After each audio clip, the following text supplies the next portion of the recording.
નમસ્કાર, આપ નિહાળી રહ્યા છો અડીખમ ગુજરાત. આપની સાથે હું છું રાકેશ પંડ્યા. સમાચારની શરૂઆતમાં ચેનલને સબસ્ક્રાઇબ કરીએ, વિડીયોને લાઇક કરીએ અને વધુમાં વધુ ગ્રુપોમાં શેર કરીએ. ડૉક્ટર બાબા સાહેબ આંબેડકર દ્વારા રચાયેલા ભારતના બંધારણના સ્વીકારની યાદમાં દર વર્ષે 26 નવેમ્બરના દિવસને સંવિધાન દિવસ તરીકે ઉજવવામાં આવે છે. ગુજરાત સરકાર દ્વારા લોક જાગૃતિ કેળવવાના હેતુથી આ વર્ષે હમારા સંવિધાન હમારા સ્વાભિમાન થીમ સાથે રાજ્યભરમાં સંવિધાન દિવસની ઉજવણીનું આયોજન કરવામાં આવ્યું હતું. ગુજરાત રાજ્ય ડાયરેક્ટર ઓફ સ્ટેચ્યુટરી કચેરી અને મહેસાણા જિલ્લા સરકારી વકીલની કચેરી દ્વારા લુણાવાડાની આદર્શ વિદ્યાલય ખાતે સંવિધાન દિવસની ઉજવણી કાર્યક્રમનું આયોજન કરવામાં આવ્યું હતું. મહીસાગર જિલ્લા પોલીસ અધિક્ષક સફીરસિંહની અધ્યક્ષતામાં યોજાયેલા કાર્યક્રમમાં તેમણે સંવિધાન દિવસની ઉજવણીના હેતુ પર પ્રકાશ પાડ્યો હતો. વિદ્યાર્થીઓ સાથે સંવાદ કરવાનો મોકો મળ્યો.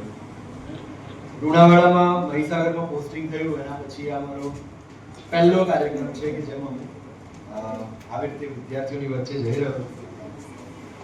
ખૂબ આનંદ જાણવા મળ્યો 11-12 સાયન્સના વિદ્યાર્થીઓ છે. આમાંથી કેટલા એવા છે કે મમ્મી પપ્પાએ કીધું એટલે સાયન્સ લીધું છે? કોઈ નહીં. એવા કેટલા છે કે 10મામાં સારા ટકા આવી ગયા એટલે સાયન્સ લીધું.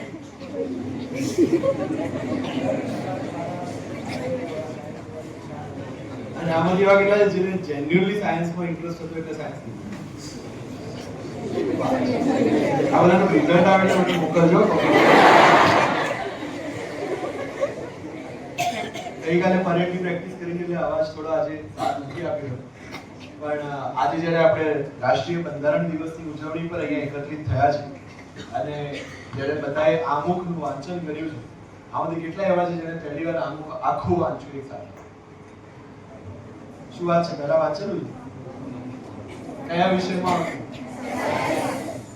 એસએસમાં. કયા ધોરણમાં? 10મામાં જ હતું. તાજું તાજું જ છે. 11 વાળા છે બધા કે 11 બાર બંને ભેગા છે? આમ તો 11માં 12માં સાયન્સના વિદ્યાર્થીઓનો સમય બહુ કિંમતી હોય છે એવું બધા કહે છે. કારણ કે હું પણ સાયન્સનો વિદ્યાર્થી રહી ચૂક્યો છું. એટલે આમાંથી મેથ્સ વાળા કેટલા? બાયોલોજી વાળા? બધા ડોક્ટર્સ. લુણાવાડામાં ઓલરેડી ફુગાવો છે ભાઈ. પણ આઈ વિશ કે 11-12 સાયન્સમાં ખૂબ સારી ટકાવારી સાથે તમે લોકો જે પ્રોફેશન એમ કરી રહ્યા છો એ પ્રોફેશન સુધી તમે પહોંચો. આજે બે પ્રસંગો છે.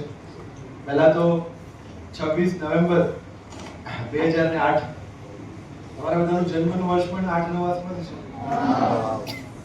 તમે જન્મ્યા ત્યારે ભારતની અંદર એક દર્દનાક ઘટના બનેલી. હોટલ તાજ મુંબઈની અંદર આ જ દિવસે એક ખોખાર આતંકવાદી ખેલ ખેલાયેલો અને એની અંદર ઘણા નિર્દોષ લોકોએ પોતાનો જીવ ગુમાવેલો. એટલે આજના પ્રસંગે આપણે એ સર્વેને યાદ કરી અને આપણે શ્રદ્ધાંજલિ પાઠવીએ છીએ.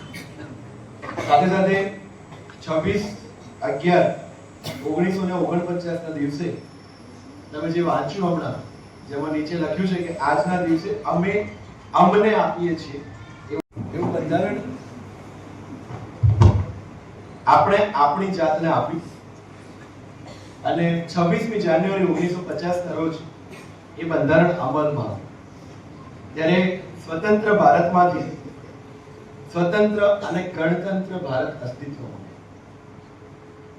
તમે બધાને એસએસ માં ઇન્ટરેસ્ટ નહીં હોય એટલે સાયન્સ લીધું છે હું માની ચાલુ. આમાંથી કેટલાને યુપીએસસી કરવાનો પ્લાનિંગ છે ભવિષ્યમાં? યુપીએસસી જીપીએસસી સરકારી કર્મચારી બનવાનું હોય તો સાયન્સ શું નામ લીધું? એ તૈયારી જ્યારે તમે ચાલુ કરશો ત્યારે ફરીથી આના વિષયો ભણવાના આવશે.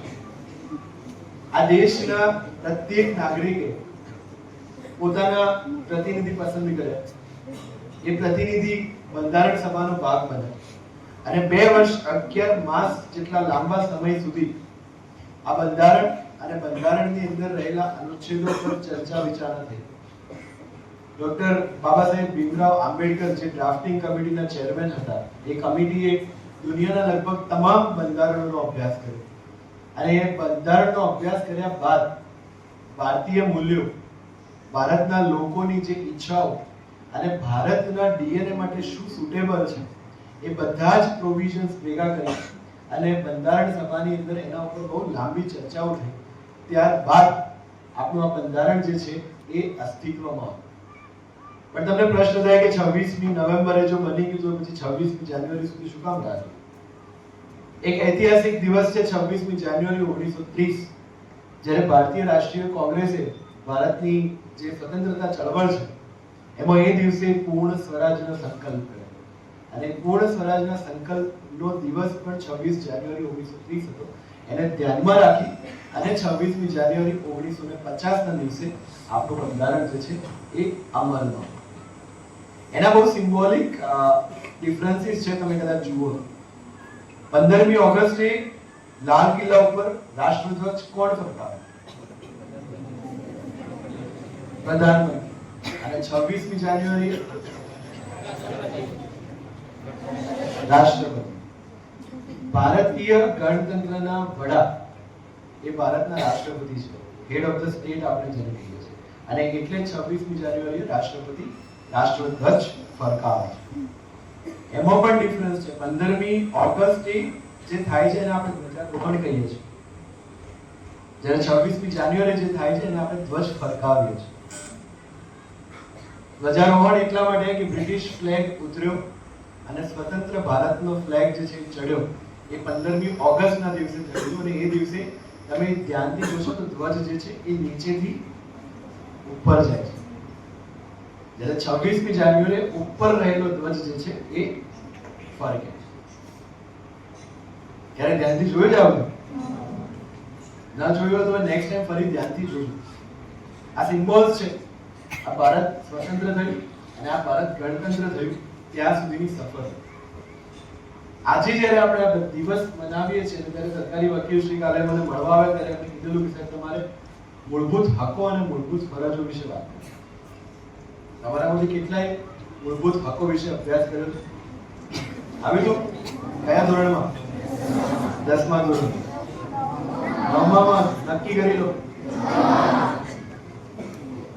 આ મૂળભૂત હકો અને મૂળભૂત ફરજો ભારતના બંધારણનો ભાગ છે.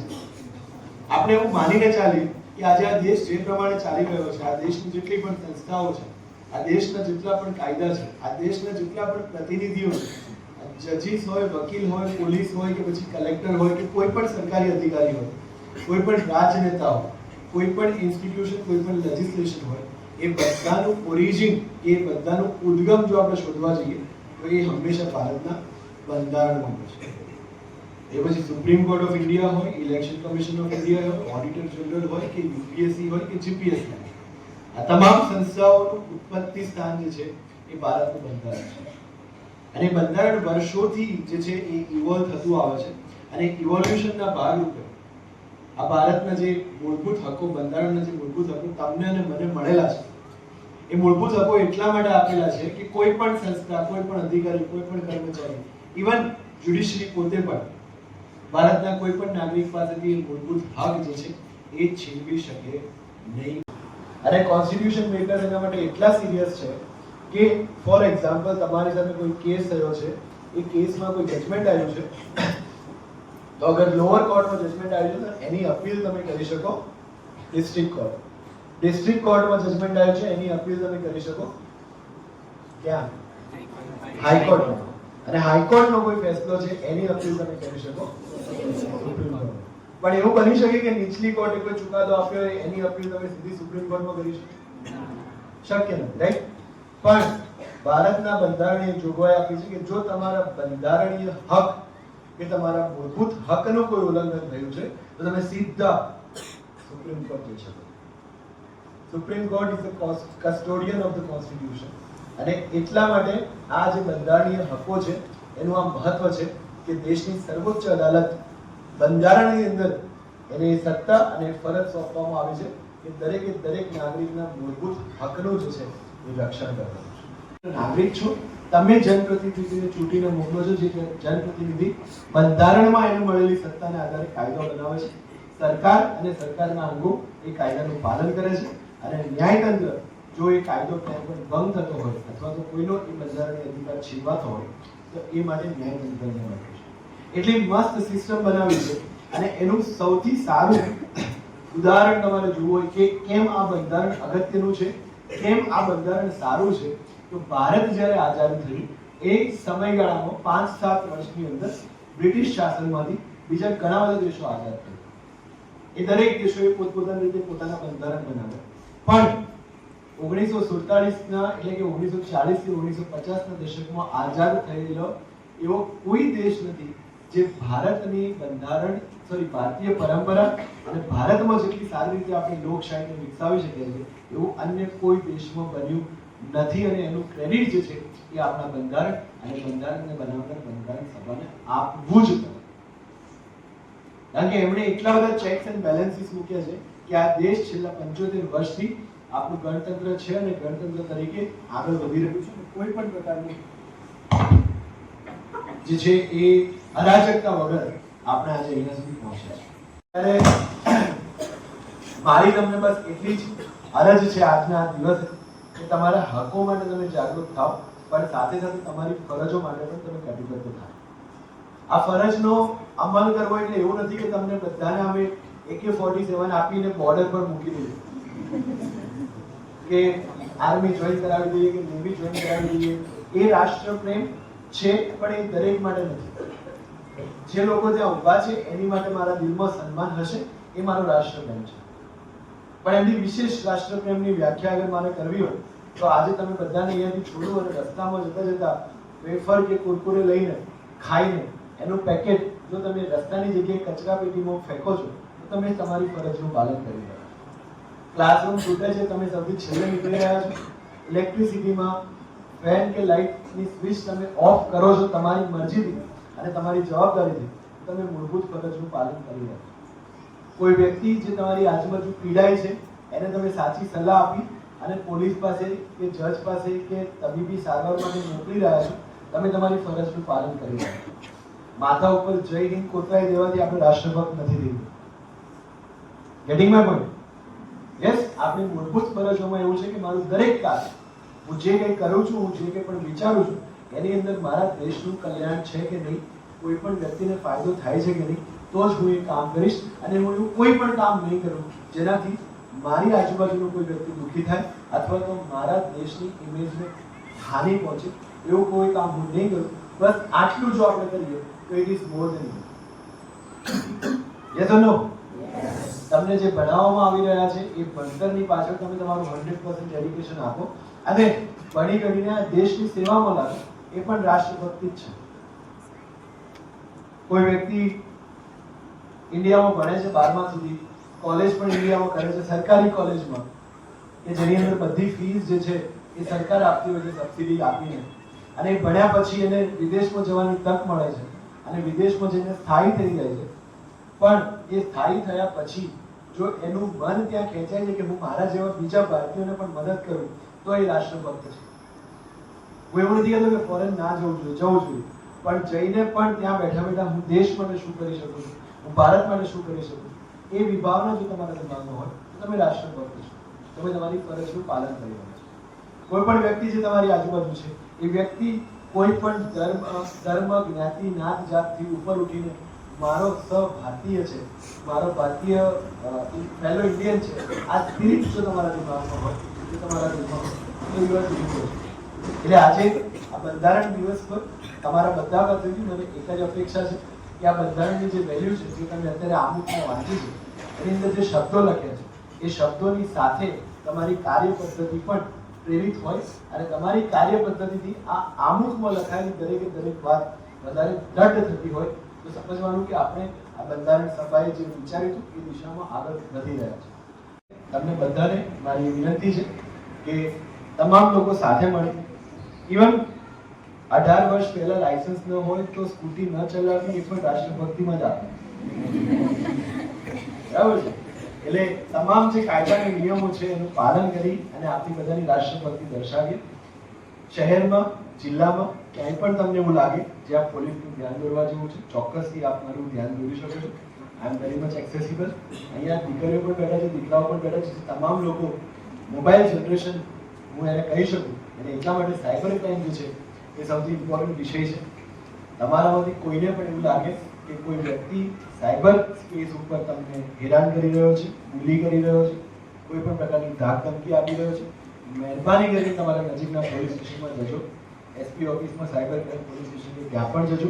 એક ગેરંટી બંધારણે તમને બધાને એ પણ આપી છે કે જ્યાર સુધી કોઈની ઉંમર 18 વર્ષની ના થાય ત્યાર સુધી એની કોઈ પણ ફરિયાદ કે એના વિરુદ્ધની કોઈ પણ ફરિયાદમાં એનું નામ કે ઓળખ જે છે એ જાહેર થતું નથી.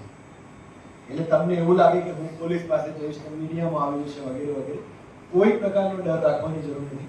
ભારતના બંધારણ અને બંધારણ દ્વારા આવેલા કાયદાઓએ એવી નિયમ બનાવેલો છે કે 18 વર્ષથી નીચેની કોઈ પણ વ્યક્તિનું નામ, દીકરો હોય કે દીકરી હોય, કોઈ પણ પ્રકારના સમાચાર માધ્યમ, ઇલેક્ટ્રોનિક મીડિયા કે સોશિયલ મીડિયામાં પબ્લિશ કરવાનું રહેતું નથી. એટલે પ્લીઝ તમે લોકો કોઈ પણ પ્રકારનો ડર રાખ્યા વગર આવી કોઈ પણ ફરિયાદ હોય એની ટાઈમ 24/7 મહીસાગર જિલ્લા પોલીસ તમારી સેવામાં હાજર છે. Thank you so much. જય હિન્દ. આ સાથે જ તેમણે વર્તમાન સમયની જરૂરિયાત એવા સાયબર ક્રાઇમ વિશે પ્રેરક વિદ્યાર્થીઓ અને જાગૃત કર્યા હતા. સફીના સને બંધારણમાં મળેલા હકો, ફરજો અને કર્તવ્યોને સારા નાગરિક બનવા માટે સૌને હૃદયપૂર્વક અપીલ કરી હતી. કાર્યક્રમ દરમિયાન સરકારી વકીલ એસ.આર. ડામોર દ્વારા ભારતના બંધારણમાં હકનું વાંચન કરવામાં આવ્યું હતું. જેણે ઉપસ્થિત સૌમાં બંધારણ પ્રત્યે આદર અને ગૌરવની ભાવના જગાડી હતી. આ પ્રસંગે આદર્શ વિદ્યાલયના trustee Rishiraj Pandya, AGP J Solanki, K F. Damor, C G Joshi, APP K M. Rana, A R. Talpada, Y S. Desai, S R. Pandya, J G. Dodiya, K K. Dabhi, R K. Batiya, police કર્મીઓ, સરકારી વકીલ કચેરીનો સ્ટાફ, શિક્ષકો અને મોટી સંખ્યામાં બાળકો ઉપસ્થિત રહ્યા હતા. નમસ્કાર. ભારત સરકાર દ્વારા 26મી નવેમ્બરને ભારતીય બંધારણ દિવસ તરીકે ઉજવવા માટે નિર્ણય કરેલો છે. જે અન્વયે ગુજરાત સરકારના ડાયરેક્ટર ઓફ પ્રોસિક્યુશનની કચેરી ગાંધીનગર દ્વારાની સૂચના મુજબ મહીસાગર જિલ્લા સરકારી વકીલ શ્રી દ્વારા અત્રે આદર્શ સ્કૂલ લુણાવાડા ખાતે મુખ્ય મહેમાન તરીકે સફી હસન મહીસાગર જિલ્લા પોલીસ અધિક્ષક સાહેબ શ્રીની હાજરીમાં અત્રે ભારતીય સંવિધાનની ઉજવણીનું આયોજન કરવામાં આવેલું. જેમાં જિલ્લા સરકારી વકીલ શ્રી તેમજ મહીસાગર જિલ્લામાં ફરજ બજાવતા તમામ એજીપી, એપીપી શ્રીઓ હાજર રહેલા.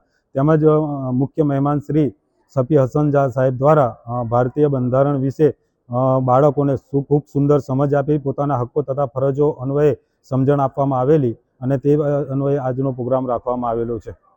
અને આ સંવિધાનની બંધારણીય દિવસની ઉજવણી નિમિત્તે મહીસાગર જિલ્લા સરકારી વકીલ શ્રી એસ.આર. ડામોર સાહેબ દ્વારા તમામ બાળકોને તથા શિક્ષકોને તથા હાજર મંચસ્થ મહાનુભાવોને બંધારણના આમુખનું વાંચન કરાવી પ્રતિજ્ઞા લેવડાવવામાં આવેલ છે.